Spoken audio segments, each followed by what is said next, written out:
Welcome to Interact's Creator Stories podcast. Interact is the easiest way to convert curious people into loyal and happy customers by using a lead generating quiz. On Creator Stories, we get to hear the entrepreneur's journey. This is a podcast about how those creators took their knowledge and experiences to carve out a place in the world, owned what they know is special about themselves, and turned it into a successful company. Today, we're hearing from Kaitlyn Walls, a brand strategist and web designer for her company, Four Walls Studio. She helps soul-led women in biz tap into their innate expertise through energetically aligned branding so they can create more impact on a greater scale. All right, let's get started.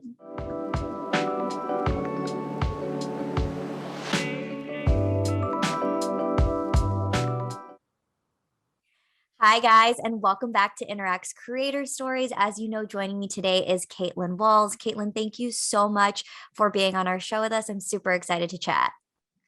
Thank you for having me. I'm really excited as well.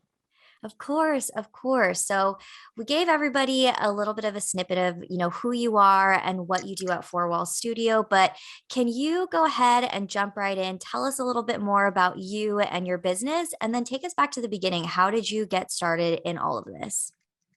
Sure. So my name is Kaitlyn, as Jasmine just said, and I'm a brand strategist and web designer, and I help soul-centered women entrepreneurs tap into their innate expertise through energetically aligned branding so they can create more impact on a greater scale.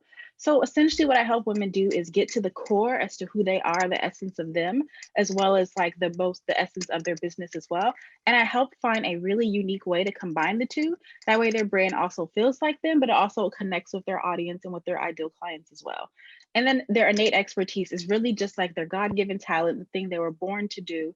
How can I help them tell the stories to compel people to essentially join their community? So that's really pretty much what it is. It's like there's strategy, there's design, there's web design, but at the core, it's really just getting to know who they are and translating that into messaging and translating that into a design as well. And how I got started, so from the very beginning, so I graduated from college in 2018 and I studied television and film. And at the time, I wanted to be a screenwriter. If you know Shonda Rhimes, who did the Thursdays where it's like How to Get Away with Murder, Scandal, Yeah. all those different shows. I wanted to be just like that because I've always had a love for writing, I've always had a passion for it. But after I graduated, I was like, okay, so the idea would probably be to move to New York or to move to LA.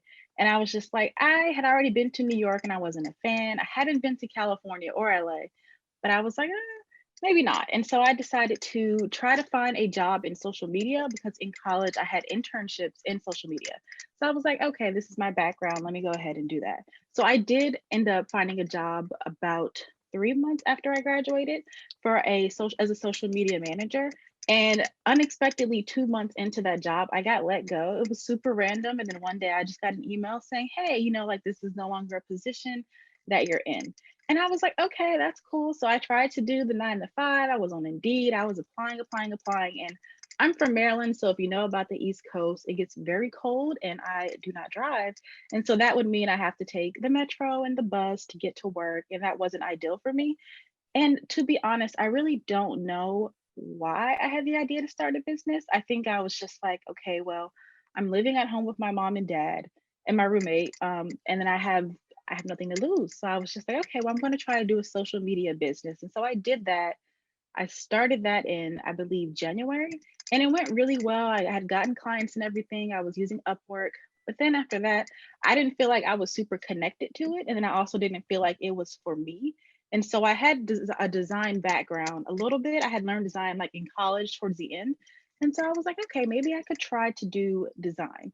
And so then I pivoted about September of, I think, 2019, and I started doing a little bit of graphic design. And then 2020, I completely rebranded from my previous social media to be a brand strategist and web designer, to where my focus really became strategy and design. So that was a little bit of my journey, kind of like a quick tidbit.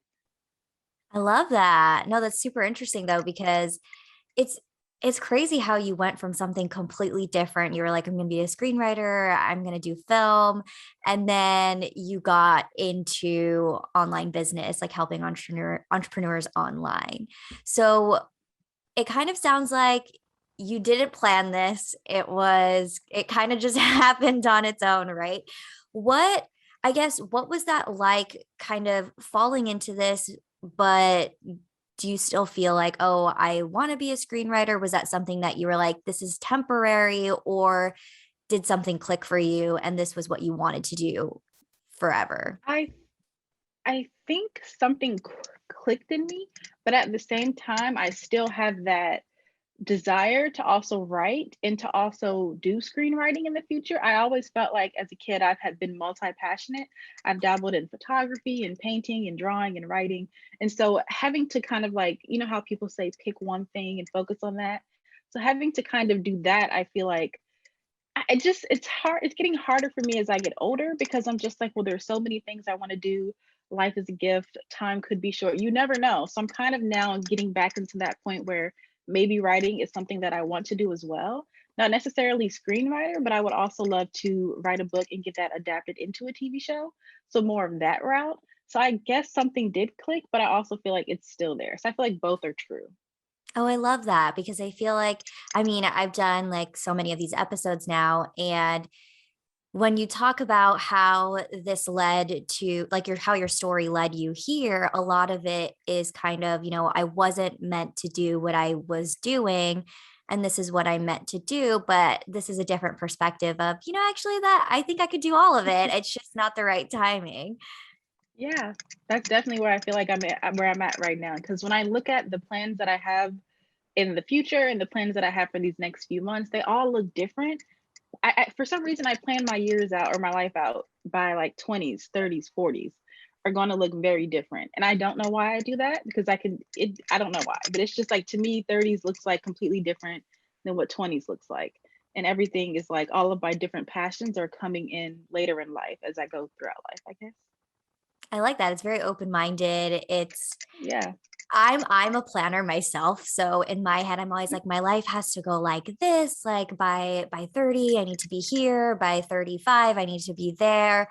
And I always have to take a step back and just, like life doesn't always happen the way you think it's going to happen. Yeah, that is so true. It really doesn't like how I planned to do screenwriting. I did not plan to have a business so young. So it really just comes at you. I feel like as it comes at you, but I feel like when that happens, it's just that's where you're supposed to be, even if you didn't plan it. Right. Right. So tell me a little bit about finding your essence. So you help other entrepreneurs do that, but do you feel like you were able to do that within yourself and in your own business before you were able to make it a service? That's a really good question. I feel like I'm finding my essence the most this year. Because as you know, like people change like their I help statement and their bios to figure out like what it is they want to say.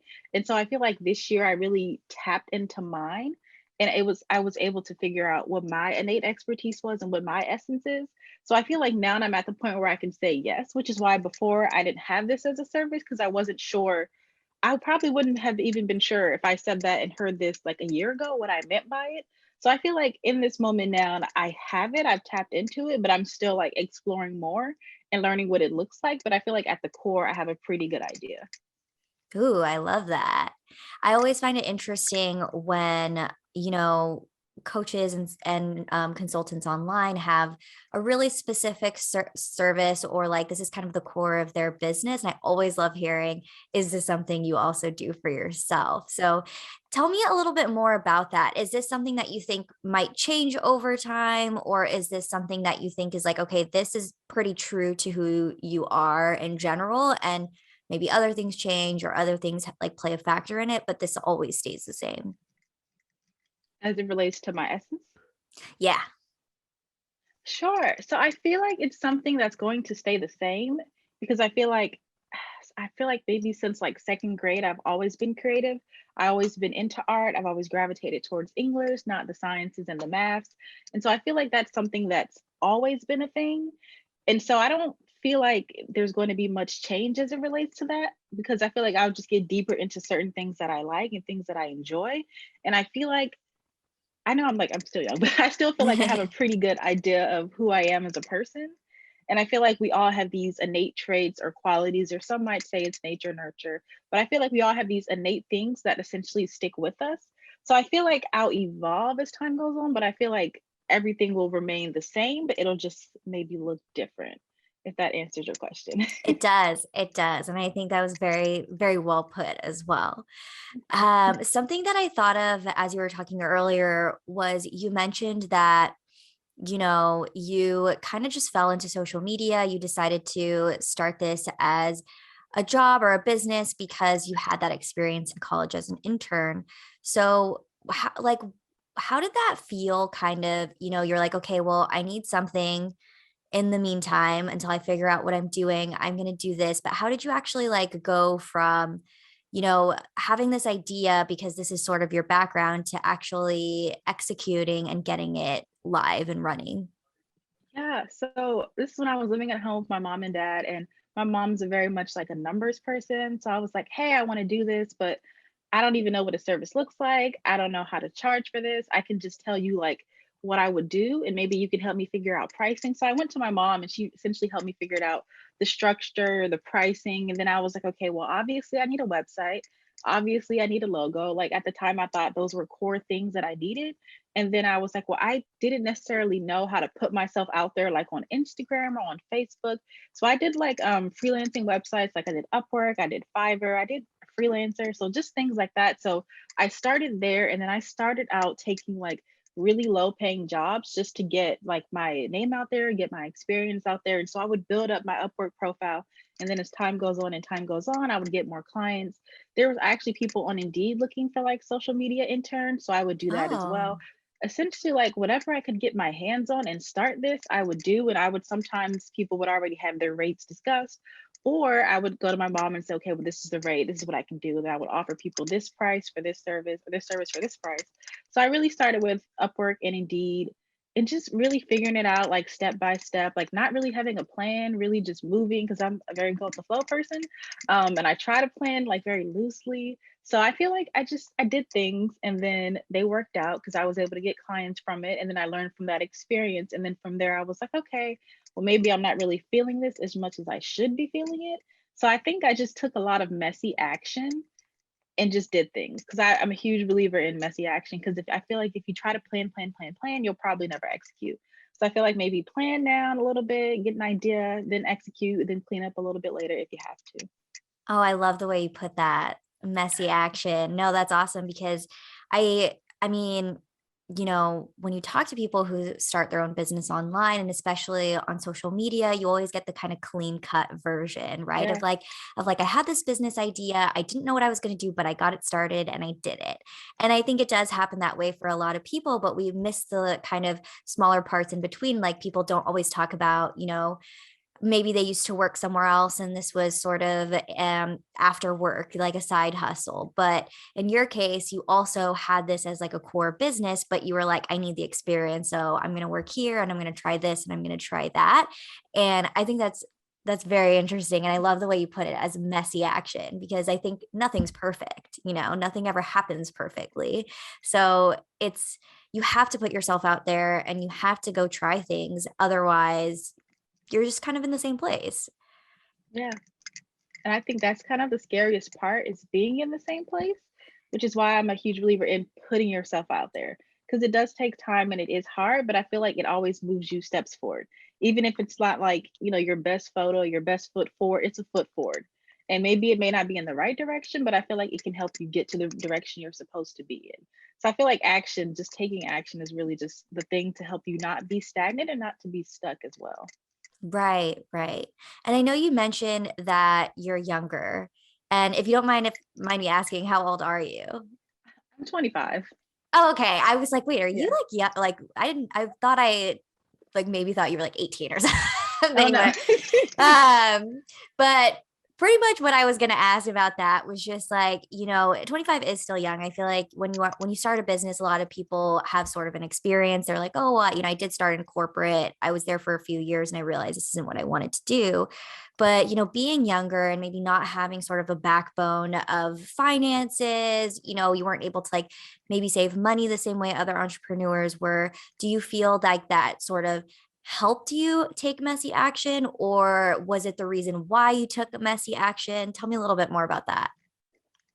I definitely think that was a huge factor, because I've been fortunate enough to I don't live with my parents anymore, but at the time, I've been fortunate enough to live with them to where I had just graduated college and I was 21 when I started, so I feel like they were able to be that support system that I needed to get my feet off the ground. So I feel like not everybody has that opportunity, but I feel like since I Mhm. did, and I had a supportive mom, that I was able to really just do things and kind of just figure it out later. So I definitely think that that played a huge role because after I graduated college, I didn't even plan to go home. I planned to get my own apartment. I had planned to like live somewhere else, and none of that happened. And so I moved home and I lived there for a year and I was just like trying to figure things out. And I feel like, well, now I live in California and I don't live with my parents anymore, but I'm still in a place where I was able to use what I learned then to be able to help me now. So I do feel like I was able to save because at home I didn't have to pay rent. I live with my mom and dad. So it was just like I could do things that other people who may not have that situation can do. But I definitely think it contributed to why I was able to, I guess, move the way I did. Right, right. And as you were, trying to get, your feet wet, you were like doing different jobs to try to get your experience out there. Did you ever feel like this is way too much work? I'm over it. I did feel like that, and there are times where I do feel like that. Even to this day, I feel like having a business is I think it's hard. And for me, I'm like one of the first people in my family to have a business. Being from Maryland, most people work for the government and they take a more so like traditional approach to to working. And so I feel like I was learning something new. I was like essentially a trailblazer. I'm paving the way. I'm trying to figure it out. So I feel like I had no one to turn to in a sense, and I felt like there was no one I could look at and ask like, "Hey, how did you do that?" Because that's just wasn't what I saw within my family. So I feel like I also forgot your question, but I do feel like yes, to answer it. The answer was if you're ever like, I'm over it. But Oh yeah, yes, okay. yeah, So no, yeah, I do feel like yeah. that sometimes. I definitely did feel like that. Just because there's no roadmap, there's no blueprint to Hmm. entrepreneurship. There's you can like follow someone's direct path, but it doesn't mean your result's going to be the same. So it's Right. just like everybody's path looks different. So I felt like, sometimes when you are new and you are starting out, you put in so much work and maybe you don't like you plant the seed, but you don't necessarily see your fruit yet. And Hmm. sometimes you put in work and you don't see any results and you're like, well, do I even keep going? Like, is this even working? Like, maybe if you pray, you look for signs. Maybe if you're spiritual, you look for a different sign. Maybe you just look for things to say, like, am I on the right path? Is this working? And sometimes you may not see them. And so I feel like it's harder, in my opinion, to keep going. And I feel like it's easier to quit. But I feel like I always think of what if you quit and then like the next day was like your breakthrough and then you just Yeah. completely stopped and then you never know how life was could have happened for you. Oh, I love that. I love that. And I find it super interesting how you mentioned that in Maryland, people generally get more traditional jobs or they're in the government. So for you to go into entrepreneurship, you were just like, oh, I have the internet. That's great. But I don't know these people. I'm just like kind of reading things. I don't know how to actually do it. And like you said, there's no blueprint. What was I guess what was the mindset that you had to have as you were in this space of, this is something that I want to do. I do kind of feel like quitting, but you know, that I don't have an actual person to look to or to ask how to do this or what's the right way or what's the good next step. Right. I like that question. So I feel like my mindset, I feel like I try to look at life, you know, with the glass half full, like, we're blessed, we have life, we see things, we can hear, like for, those people that can. And I don't know, I feel like life is such a blessing. And like, just even seeing another day, I feel like means like your purpose isn't complete. So I try to look at gratitude for my life and see like, okay, well, I may not have all these things, but I do have these things. Like I'm healthy and I have health insurance, and those are blessings because and everybody has that. So I try to look at that. I also do a lot of like meditation and like visualization. So I feel like the mindset is also trying to like visualize myself in the next place as well, like trying to figure out Ooh. where can I see myself.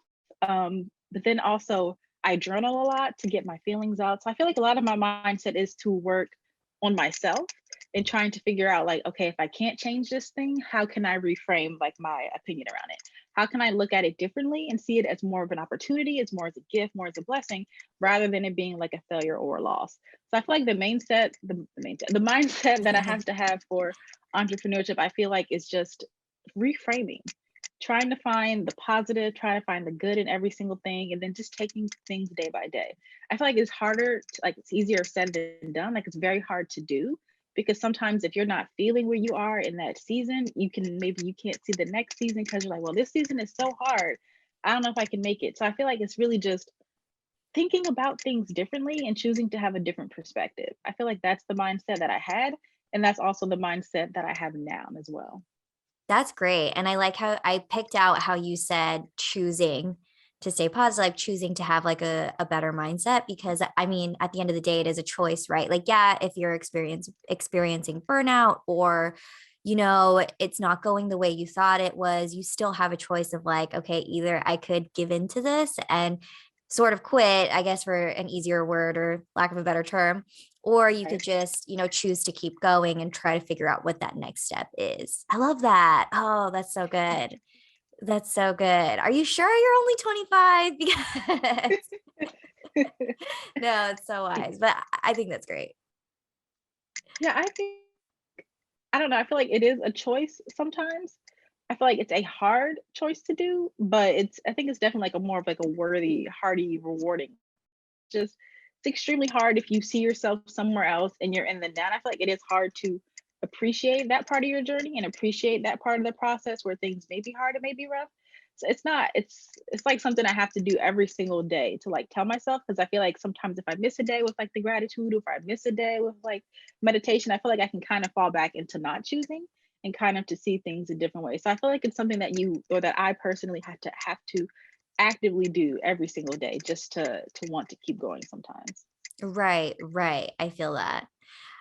Something came to mind as you were speaking. So I remember earlier you had mentioned, you like dabbling into different things. You always felt like you didn't want to tie yourself to one specific part of your life, whether that be writing or your business and so on. So I guess my question in that respect is really just, do you see, like, how do you view your business? How do you view, writing in general? Are these more of, hey, this is a career, this is a purpose, or is it something more of like, do you differentiate, like, right now, this is my career and purpose, but this other thing is sort of a hobby and that could change over time? How do you view that?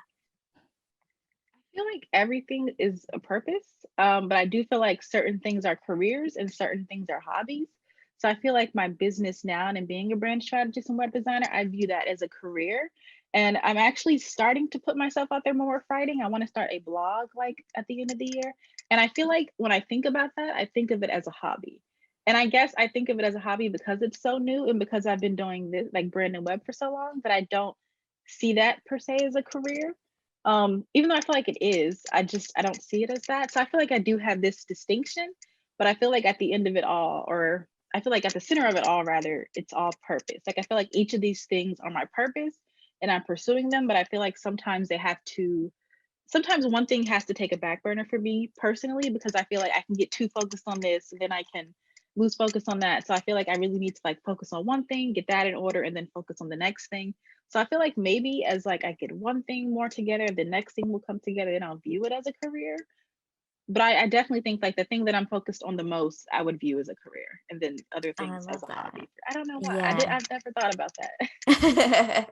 Well, I just find it so interesting because I think it's been happening for me more recently just on Instagram, and now that I'm talking to more entrepreneurs through this podcast, I'm following a lot more entrepreneurs like on Instagram, Twitter, and so on, but I'm seeing a lot of how I'm thinking of a specific meme, and I know I've mentioned it on the podcast before, but I can't remember the exact words, but it was something about like, oh, like left my 9 to 5 job to have more flexibility and freedom, but then started my own business and work 24/7.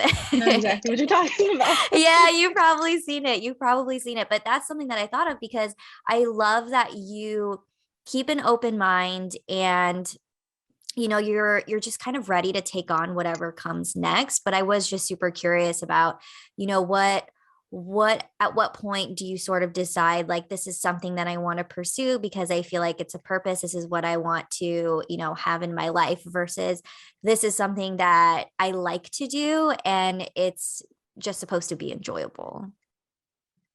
Feel like purpose comes in when I feel like I'm always like, oh, I should do that. Oh, I should do that. I feel like if I'm consistently saying like, I should do that, I should do that, I feel like that's when it's like, that's time. Because I feel like for me, when it comes to writing, I haven't really written a lot in the past 2 years since I've started my business because I'm like, okay, I have to focus on this. And so I feel like the more conversations that I have with people, the more I feel like part of my purpose is to connect with others and part of my purpose is to share my story. So I feel like anytime I have like a really good conversation, I'm like, oh, I need to like talk about that and share that with other people. If I say that like more than once, I'm like, okay, well, I feel like this may be a nudge to do it. So I feel like if it's just something that keeps coming up over and over again, I feel like I should do it. And then I also feel like the way I think about it is since I do have like plans for like 20s, 30s, 40s, I feel like part of it is just also like I don't want to wait. So I feel like I guess I don't want to wait sometimes. I'm like, I feel like this is too good to not pursue right now. And the things that I want to talk about, I feel like they're relevant topics. And I do feel like part of my purpose in life is just to connect with people, to help other people, to share my story. And at the core, to really be like a storyteller and someone that just like is vulnerable and transparent with the world and like tells my experiences with the hopes that it can help somebody else or with the hopes it can spark a conversation so other people know, like, hey, this is me too. So I don't know. I think it really is just like, I guess I would say that it's divine timing, that things kind of Mhm. just happen as they naturally do and as they naturally unfold. But I do feel like I get like nudges and like different like ideas, and I feel like they come up at the right time.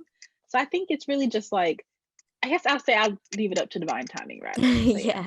And it sounds like you are good at listening to your intuition of, like you said, like maybe it's a nudge, maybe it's divine timing, but you still could just be like, ah, like I hear you. All right. And continue on Yeah. with whatever you're doing, right? But you're good at listening to what that intuition is and what that nudge is actually telling you when you go for it. I love Yeah, I that. definitely think so. Thank you. I love it because I don't know, it's just like I'm the type of person where sure, like I totally get what you mean by nudge. I've had those Mhm. myself, but I'm always like, I don't know. I don't know if I want to do that. And Yeah. I need to take some notes on this episode right now because I love that you do that. I think that's great. Um so as you're kind of, moving through this season, you know that right now you're helping people figure out their brand strategy through their essence. How much of that is, actual kind of helping them build their business, build their design, and so on, versus actually kind of tapping into what that essence is and trying to pull that out of somebody? That's a really good question. I think it's well, okay, since it's like more so branding, I look at it as how can I help them build a community of people that like support them who they also support? And then I also look at it as like, how can I help them to tell the stories that they need to tell to build connections? So I feel like a lot of it is always going back to more so attraction than it is, I guess, like attraction and business building could be in the same thing. But I feel like since I'm not a business coach, I look at it as more so what can we say to attract these people? What can we say to make them feel invited so they want to enter your world? What can we say to make them feel comfortable, make them feel seen, heard, and understood? So I feel like I personally wouldn't call it building. I feel like it's building a brand, but I wouldn't contribute it to building a business, even though it's like very similar. Mm, I feel like more so like, I don't know, I just look at it very different. So I feel like part of it is helping them to understand like these are the things that you need to know about yourself. These are the things you should be saying. Like if you want to tell a story about your life to connect with others, you should. And I feel like all of that is really just to help them to get a better understanding of who they are, but also so they can show up exactly how it is they need to show up. So with that's like telling stories, like what are the things that you need to, I'd say like unlearn? What are the things you need to learn so you can do things differently? Because I always say like I want people to have a mindset shift as well. Like I don't want to necessarily help people build a brand or help them with their business and then their mindset doesn't shift as well. Because I'm like, I want you to be able to do different things that you weren't doing before because you have this new brand and because you feel more confident, because you feel more comfortable and more empowered. So I feel like I want it to be both. If I'm not even sure if I answered your question, but that no, you that's my did. You did. You okay. did. And it sounded so good. I get that. I love that. I love that. Well, we are closing up on time. Kaitlyn, thank you so much for being on our show today. So I have two Thank you. questions to kind of close out if you're up for it. Yeah, of course I am. So, second to last question, what are three things that most people would not know about you? Okay. I feel like the first thing is something that I just like always share with people because I feel like people are like, what? But growing up, I used to share a cat with my neighbor. So I'll start with that one. Cool. I guess the second thing is like something that I really love, which I feel like people may find a little strange. I really love salmon skin. I don't know why. I feel I like, like salmon skin too. I'm not okay, yeah. yeah, I hear you on that one. My fiance hates it. He like every time we cook salmon and it has like the skin on it. I know sometimes like if you buy it, it's not there. Mhm. He never eats it. And I'm like, do you want that? Because I'll have Right. it. Yeah, I save it for last because I'm like, this is the best part. So I don't know. I really Right. love salmon. And then the third thing, I guess, I feel like I'm really focused on two, three. Um, I don't really know a third thing. Let's see. I guess I want to say, I guess I don't know how to drive. I feel like that's something most people don't know about me. That I don't have a license. I feel like that's like something only close friends and family know, but I feel like Yeah. now the world is gonna know that. So But you said though, yeah. right, that you didn't really drive in Maryland because was it because it snowed? Was that didn't you say that earlier? Oh, so I went to school in DC, and that's like very like a metropolitan area. So I was on the Mm, metro. And then driving, since I moved back home, it was like, okay, then I need a car. But it was snowing and I really don't like the cold. So it was more so me not wanting to go out in the cold to take the bus, to take the metro. makes sense. Makes sense. Yeah. Yeah, I used to live in San Francisco. I went to college out there and you really don't need a car there. Honestly, if you have a car, Yeah. it's actually worse for you because there's never parking.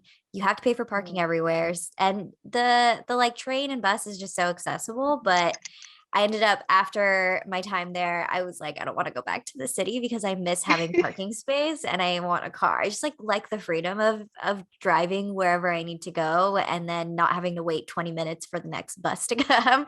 But yeah, yeah.